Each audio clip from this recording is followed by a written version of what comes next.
Olá, meus amados irmãos, aqui estou eu, pastor Wagner. Eu sou o Aguinaldo. Estamos aqui para poder trazer mais um tema que vai mexer com a sua vida e com a sua igreja. Com você, pastor, com você, igreja, com você, irmãos e irmãs. Espero que nós venhamos ser útil para o teu crescimento espiritual. Amém, Aguinaldo? Amém, amém. Nós somos daqui da cidade de Itaguaí, no Rio de Janeiro. Não deixe de comentar aí, deixar o seu comentário sobre o assunto, de repente uma experiência sua, pessoal, ou de quem sabe, de um parente seu. Acionar o sininho aí para você receber as novas notificações. Dá o like. Dá o like aí que a gente vai dizer que nós vamos falar assim, amei seu like. Tá bom? E nós vamos estar falando de um assunto aqui bastante contemporâneo e que cresce de maneira assustadoramente. E aí, Aguinaldo? Estamos aí com mais um tema, né? Bem, amigos, nós estamos aqui para debater um tema, mais uma vez, depois de algum tempo, né? Nós estávamos sumidos aí dos nossos bate-papos, mas nós voltamos aqui com um tema bastante atual. Olha, de repente, eu tenho certeza que você conhece alguém inserido dentro desse contexto. Bom, o texto hoje, ele tem tudo a ver com o que nós vamos falar hoje aqui. Eu vou dizer o tema agora não, calma aí, estou curioso aí. Vamos primeiramente ler a Bíblia. Hebreus 10, 25, diz assim: não deixemos de congregar-nos, como é costume de alguns, antes façamos as demonstrações, e tanto mais quanto vedes que o dia se aproxima. E aí, Aguinaldo? Fala, eu vou deixar que você fale o tema para esse pessoal aí, rapaz. Hebreus 10, 25. Bom, Hebreus 10, 25 tem algum contexto, pelo menos escriturístico, com o que acontece hoje. Eu falo escriturístico porque na prática não tem. Na prática, o abandono da igreja, da congregação, na época que o escritor aos Hebreus relata, era a perseguição. A perseguição era tão ferrenha, tão assustadora, que se você não tivesse uma vida ali com Cristo, você recuava e deixava de congregar, porque congregar era correr risco de morte, confessar Cristo era correr risco de morte. O texto é mais ou menos, ele é meio parcial ao que nós vamos falar hoje, né? Não, mas nós temos um versículo chave aí. Então vamos lá. Usado. Vamos para a tônica do assunto aí, nós vamos já entrar no ponto-chave usado. E qual é o tema? Para quem defende. Fala, vou deixar essa para você aí, rapaz. Fala o tema pro pessoal. Bom, o tema é os desigrejados. Misericórdia. Quem são eles? Como dizia um amigo meu, é forte, meu irmão. Infelizmente, hoje é um tema atual, né? Eu digo felizmente... É uma realidade, né? Já é uma realidade. Eu digo felizmente porque não existe... eu, particularmente, não procurei, né, ver os pós, os contras, os a favor, o que for, e não encontrei nada que pudesse justificar alguém não ir para a igreja. Entendeu? Então eu creio que o que nós queremos hoje aqui justamente trazer esta ideia para os amados irmãos. Fala, Adriano. O tema de hoje, que nós vamos estar aqui conversando, ele vai tratar de uma problemática que hoje a igreja vive, todavia é uma problemática gerada pela própria igreja. Gerada pela própria igreja no contexto de liderança. O contexto de liderança gerou e desembocou em tudo isso. Liberalismo teológico, neopentecostalismo, liderança centralizadora, foi o que fez com que as pessoas desembocassem no estado de desigrejados. Em alguns casos até liderança ditadora, né? Liderança ditadora, tudo tem que gerar em torno dela. E isso fez com que a igreja, na verdade, ela entendesse que não quer ir para a igreja mais, congregar mais. Achou melhor, né? Vamos lá, pode dar sequência aí que você tá com o tiro já para dar, com a arma para dar tiro aí. Então vamos lá. Como nós estávamos falando que o fator primário, a válvula que desembocou nesse grande número de desigrejados, está baseado num texto bíblico. Eu vou ler o texto bíblico aqui, porque esse texto bíblico, ele é o texto do desigrejado. Se você já bateu um papo com algum deles, eu tenho certeza absoluta que ele jogou esse texto para você. E quando a gente não entende um texto dentro do seu contexto, ele vira uma verdade. Então, todo texto fora de contexto, ele tem uma aparência de verdade, mas ele acaba sendo um pretexto para eu defender uma ideia. Então eu quero mais uma vez citar aqui uma máxima de Agostinho, século V a.C., o grande bispo de Hipona. Ele dizia que as escrituras sejam o meu mais puro prazer. Não deixe que eu me engane nelas, nem que eu engane com elas. Eu acho isso lindo. Fantástico. Lindo. E uma outra máxima dele também dentro desse contexto. A Bíblia, ela não pode conduzir mal e nem ser mal conduzida. Também é uma máxima de Agostinho, grande teólogo da era patrística, dos pais da igreja. E tendo em vista esse conceito que ele fala sobre a palavra de Deus, a gente vê muitas pessoas usando a Bíblia para enganar as pessoas. Uma hora as pessoas vão descobrir que estão sendo enganadas. E o que elas vão fazer? Muitas das vezes elas não vão procurar outra igreja, elas vão se recolher e desistir de frequentar a igreja por tanto engano que sofreu. Até mesmo eu escutei uma nota triste, que dizia isso, era o pastor Hernandes Dias Lopes, né? Sobre igrejas na própria Europa sendo fechadas. Verdade. E dentro do nosso Brasil, escute essa nota. Estamos vendo aí livrarias sendo fechadas. Então, se você ouve isso hoje, então você entende o quê? Que o nosso povo, que os nossos irmãos não querem se atualizar com Deus. Não querem viver uma vida comum com Deus. Porque só obtém isso como? Observando a verdade. Conhecendo a verdade. Porque a Bíblia já é clara. Né? Ela fala que a verdade é a que liberta. E se não quer conhecer a verdade, aí entra naquilo que você está falando aí. Infelizmente.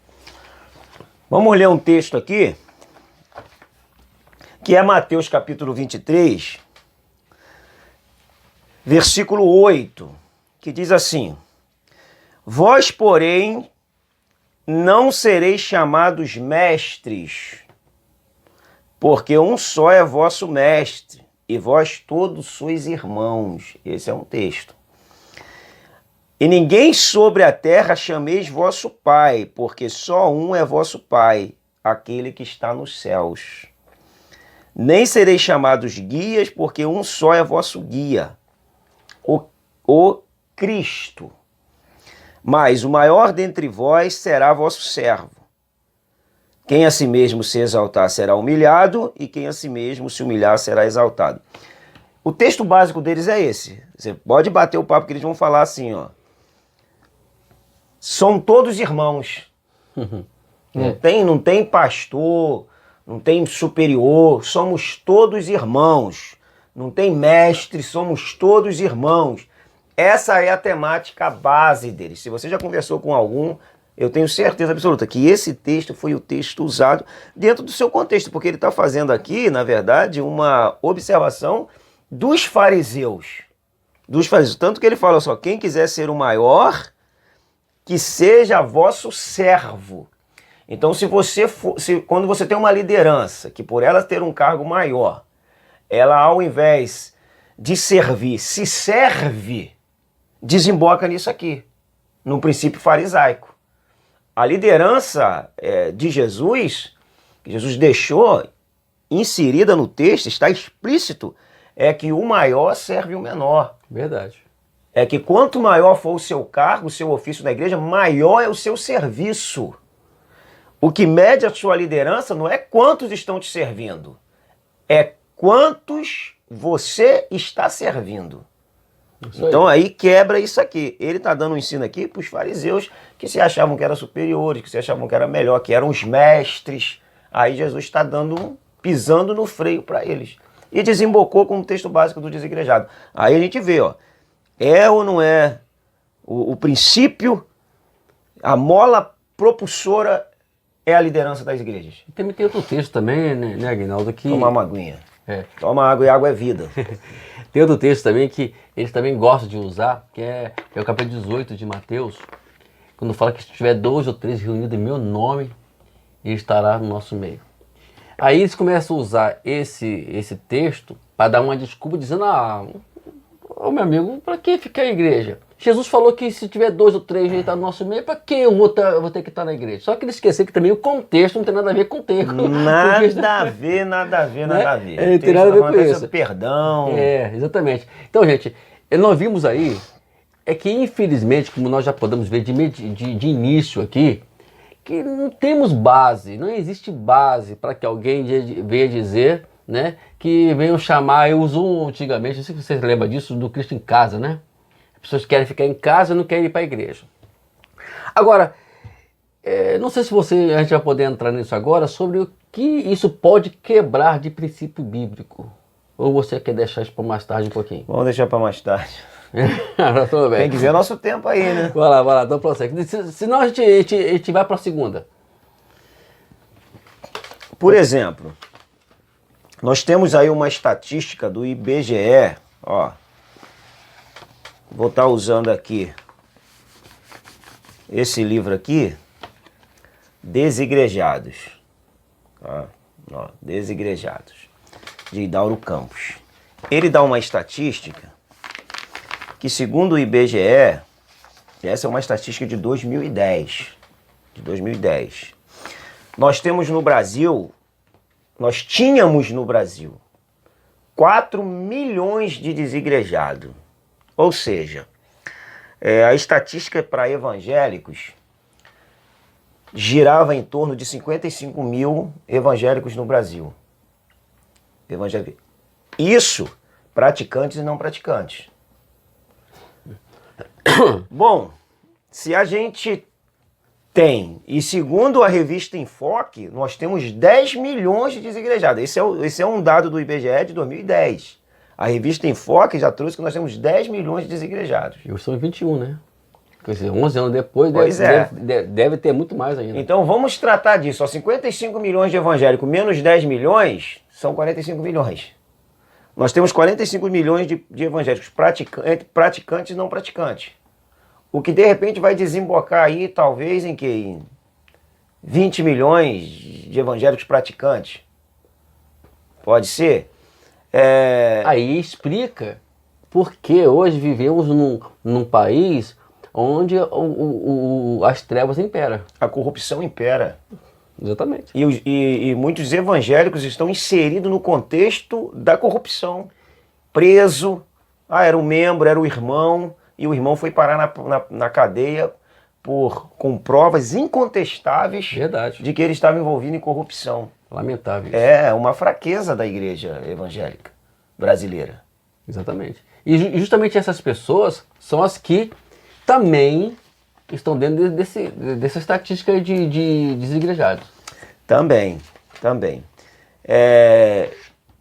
Interessante, eu estou com dados aqui que o pastor Jorge Linhares traz no livro dele, que é o livro A Oração do Inferno. Eu acho esse livro uma bomba. Já indiquei ele. Ele sempre está indo à Europa, né, com as suas ministrações. Ele disse assim, há um século, 98% do povo da Holanda frequentava a igreja. 98%, há um século atrás. Hoje, menos de 10% frequenta a igreja regularmente. Olha a tragédia. E no Brasil não muda essa história, não. O Brasil, ele vive hoje um movimento que eles chamam de um avivamento, E isso é enganador, porque com certeza isso aí também vai evaporar como um gás que surgiu. Por quê?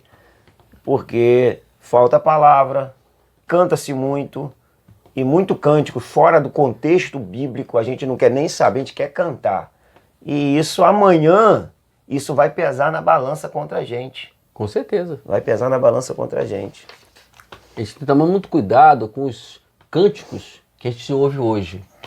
Se ele não tiver nenhuma coerência bíblica, e temos que ver a coerência bíblica. Será que está ali dentro? Será que tem a ver com o que a Bíblia diz? E faz com que as pessoas eles começam a interpretar isso como fosse o princípio da vida deles. O princípio da vida deles. E aí a gente vê as situações que vai desencadeando uma coisa aqui, desencadeia outra. Conclusão, vou ficar em casa. A fraqueza do púlpito é que gerou a fraqueza no público. Púlpitos fracos, com palavras triunfalistas, vai amanhã gerar uma doença espiritual. Deixa eu falar uma coisa aqui, Aguinaldo.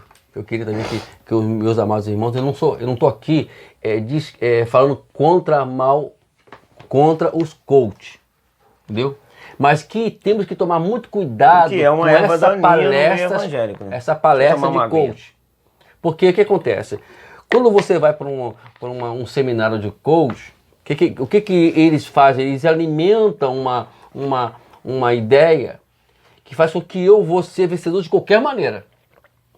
Mas eles esquecem dos contratempos que a gente vai ter no nosso dia a dia para alcançar essa vitória. Isso eles não pregam. Porque eu, particularmente, nunca vi eles pregando sobre isso. Então faz com que as pessoas se iludem com aquilo, né?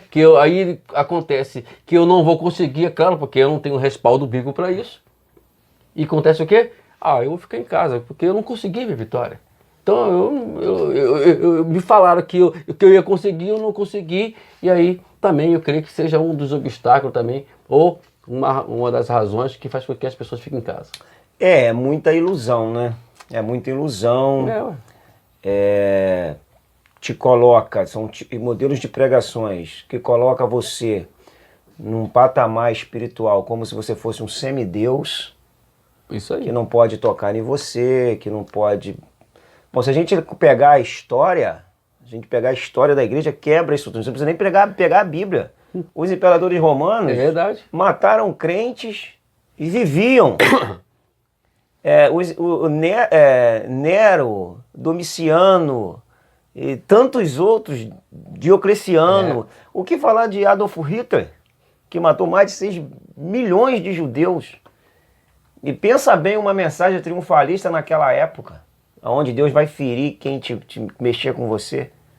E tem coisas que tudo tem um propósito, e se a gente não entender que Deus não está para atender os nossos caprichos, nós seremos amanhã uma pessoa frustrada e nós vamos desembocar também numa insatisfação com a igreja. E essas mensagens que você falou aí, e elas também, infelizmente, o que elas fazem? Ela coloca praticamente uma divisão dentro da igreja.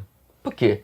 Porque se se a Bíblia manda a gente amar os nossos irmãos, orar por aqueles que nos perseguem, abençoar os que nos maldizem, e aí vem uma mensagem falando que Deus vai ferir aquele a qual me fez isso, me fez aquilo. Ela contradiz já de imediato o que Jesus ensinou. Porque ela vai criar dentro de mim o quê? Uma apatia com o meu próximo. Com certeza. Então é muito grave, muito grave. Deixa eu passar mais uma estatística aqui. Quantos minutos aí nós temos aí? Dá para caminhar ainda. Dá para caminhar? Passar mais uma estatística aqui, também do pastor Jorge Linhares. Ele disse que ele foi numa igreja, ele foi num templo nos Estados Unidos, e ele disse que a igreja estava fechada para férias por um período de 4 meses. De 4 meses. Existe isso ainda, né? Eu vi numa igreja no início de dezembro uma placa: estamos de férias, voltaremos no final de março. Igreja de férias? Aí, pra gente não se espantar com isso aqui, Eu soube de uma igreja no Brasil, eu soube de uma, se tem uma, tem mais, que ela tira 30 dias de férias. A igreja, 30 dias de férias fechada. Veja isso, meu Deus. Fechada. Então a gente não tem dimensão, porque a gente fica muitas das vezes no nosso mundo, no nosso evangelicalismo, e a gente não tem dimensão de como anda fragilizada a igreja no mundo e no nosso próprio Brasil. Pensa bem, uma igreja 4 meses de férias. Por quê? Com certeza é por ausência de membros. E aí ele prossegue uma estatística aqui, e ele diz, em uma das minhas idas no ISEUA, ofereceram-me 65 igrejas que só tem um culto uma vez por semana. Aí a gente fala assim, se a gente não mudar, se nós não voltarmos com a palavra genuína para os nossos púlpitos, amanhã que eu quero dizer daqui a 20, a 30 anos, nós estaremos no mesmo nível que eles. Porque ninguém aguenta, ninguém gosta de ser enganado. Mas, Aguinaldo, se você for observar, eu não falo isso de uma forma geral, mas nós podemos ver que em alguns casos acontece. Por exemplo, você vê a frequência da igreja de domingo no meio de semana. Positivo. Você já tira a diferença por aí. Verdade. Infelizmente. Além de, muitas das vezes, você ter um culto onde falta uma boa palavra, onde falta a presença de Deus, muita mímica, muito sentir e pouca mudança, você acaba tendo compromissos demais. Quando não tem culto, tem outro compromisso. Quando não tem culto, tem outro compromisso. E isso vai gerando uma estafa, um esgotamento, não só físico e emocional, como espiritual também. Aonde as pessoas às vezes começam a retroceder, a rever conceitos. Por quê? Porque eu sempre bato numa tecla do ativismo cristão. O que é o ativismo? O ativismo é a ação pela ação. É aquilo que você faz, e do ativismo cristão, e isso não te gera a aproximação de Deus. É só um ativismo, é só uma atividade, ela não te aproxima de Deus. Então você trabalha na igreja, você faz isso na igreja, você ensaia na igreja, mas você fica irritadiço, nervoso, grosso com os filhos, grosso com a esposa, grosso com o esposo, grosso com o vizinho. Por que você está com esse estado emocional abalado? Será que não é o conceito do ativismo, de uma agitação extrema com as coisas de Deus e não com o Deus das coisas? É a ideia que eu gosto muito de falar sobre isso, sobre a questão do fazer e ser. O que é mais interessante? É ser. Quando você é algo para Deus, quando você entende o ser de Deus na sua vida, o fazer vai ser espontâneo e agradável. Com certeza. Agora, quando você quer só fazer e esquece do ser, aí entra o que você falou aí, infelizmente. Gente, é lamentável, nós vemos isso acontecer constantemente dentro dessa igreja. E os pastores, quero falar com os pastores também, né, Aguinaldo? Precisamos alertar a igreja, fazer que a igreja entenda que ela precisa se voltar para Deus. Se voltar para Deus. Não vamos esconder a Bíblia dessas pessoas. É verdade. Vamos alertá-las, vamos mostrar para ela biblicamente. Vamos fazer que... Uma vez alguém chegou para mim e eu falei assim, olha, a igreja tem que vir para a escola, para o curso de ensinamento. Mas pastor está obrigando, não estou obrigando. Agora, aí eu fiz uma pergunta para essa senhora. Se seu filho estiver sem vontade de comer, você vai falar assim, não coma. É isso mesmo? Não, então. O que você vai fazer com o seu filho? Se você não comer, você não vai ver televisão. Se você não comer, você não vai fazer isso. Então, o pastor precisa entrar por esse princípio. Fazer com que a igreja coma. Se não comer, não canta. Se não comer, não prega. Se não comer, que eu falo para o ensino bíblico, né? Uhum. Se não for para o ensino bíblico, não for para a escola dominical, não tem oportunidade na igreja. E aí nós temos uma problemática dentro desse conceito. Por quê? Porque hoje a pessoa chega no Evangelho, se converte a Cristo, e ela acaba não tendo aquele princípio discipulador que eu sempre defendo e acho que é o agente Exatamente. que vai abrir o seu apetite espiritual Isso aí. para você É a passar vitamina. a amar, a gostar de ensino. É a vitamina, né? Então, desde que eu acho que você não tenha no princípio, igual a gente, o que a psicologia diz? Você forma um caráter de uma criança até os seus 6 anos. Se você conseguir formar com 10 anos, você vai ter um trabalho bem maior, mas a princípio até os 6 anos. Se você pega uma pessoa que é tido como uma criança e você consegue incutir os princípios rudimentares da fé, fazendo com que ela deseje afetuosamente, como disse Pedro no capítulo 2, afetuosamente o genuíno leite espiritual, ele bota o genuíno, ele é categórico, eu acho isso legal porque ele bota o genuíno, ou seja, existe o falso, o genuíno leite espiritual, para que por ele vá descrescendo. Se isso não acontece, nós vamos gerar adultos problemáticos, adultos que eu falo adultos espirituais, problemáticos. Então, mais uma vez, eu acho que a falha acaba desembocando nesse princípio de nós não querermos ter trabalho. É aquilo que eu chamo do serviço do pediatra, o cuidado. O cuidado. Fazer gerar é uma coisa. É porque dá trabalho. Cuidar é outra. Dá trabalho. Porque se você não quer trabalho, pastor, então faz o seguinte, passa a bola para outro, para que outro possa fazer. O discipulado, como você falou, ele é a chave, né, para que venha a dar esse estímulo. Bom, Daniel, o nosso tempo está acabando. A gente vai ter que voltar isso para a segunda parte, né? Faz uma parte B aí. É a parte B. Porque nós temos muito pouco. E não queremos aqui também enfadar também de alguma forma. E queremos deixar que você seja livre, que você possa ter, venha poder estar com cuidado aqui nos ouvindo. Mas eu queria que essa primeira parte, ela valeu muito para dar uma introdução daquilo que é o Desigrejados.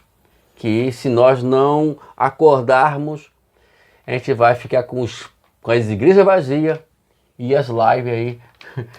A pandemia, na verdade, ela praticamente levou o povo a desigrejar mesmo, né? Com certeza. A pandemia revelou. Revelou. Palavra certa. Perdão. O Estado. Valeu, revelar. Revelou o Estado. O Estado da igreja. Espiritual. Ela revelou. Ela só veio para isso. Ela teve o seu fator aí também positivo. Poxa, e como teve? Infelizmente, que é um positivo que não deveria, né? Não deveria. E a gente precisa reaver isso. Estamos em tempo ainda. Então aí eu deixo contigo as coisas finais aí. Bom, meus amigos, o que nos resta é nós nos voltarmos para a palavra, principalmente quem ensina, quem prega, quem pastoreia, quem é professor. Palavra, se debruça diante da palavra. Não está com vontade de ler a palavra, pega a palavra para ler. Não está com vontade de preparar um estudo, senta para preparar um estudo sem vontade, que eu tenho certeza que o Espírito Santo vai te impulsionar e te dar condições de você prosseguir com o seu estudo, com a preparação da sua aula. Porque do jeito que nós vamos caminhando, toda a situação da Europa e da América do Norte, inclusive nós exportamos a teologia norte-americana, que é uma teologia praticamente corrompida, nós vamos com a mesma comida que nós estamos comendo, nós vamos passar a sofrer dos mesmos males. Infelizmente, mas que Deus nos guarde, que Deus nos preserva e que se levante uma geração acreditando que por meio da palavra, de pessoas sérias, nós ainda podemos, com a ajuda de Deus, do Espírito Santo, com mais oração, com mais vontade de servir a Deus, com mais gana, com menos ativismo e mais de Deus, com menos obra de Deus e com mais Deus da obra, nós conseguimos inverter essa situação, mas a tendência é piorar. Essa é a realidade. Lamentável. Gente, às vezes você ouve o Aguinaldo falar, a tendência é piorar. Não tem. Na verdade, a gente olha para a Bíblia, a gente vê claramente isso escrito. Né? Já ficou pior, não é verdade? Só que a igreja teve um levantar, mas infelizmente deixou-se levar pelo o vai e vem do dia a dia. Mas que na próxima conversa nossa aqui, a gente vai... Próximo bate-papo. A gente vai esclarecer aqui mais algo mais profundo para que você possa sair fora deste mal que está querendo tomar conta das nossas igrejas aqui no Brasil e podermos sim, quem sabe, sairmos daqui e fazer missões aí para a Europa, para a América, para podermos acordar também esse povo aí. Deus te abençoe. Grande abraço, fica com Deus, até a próxima.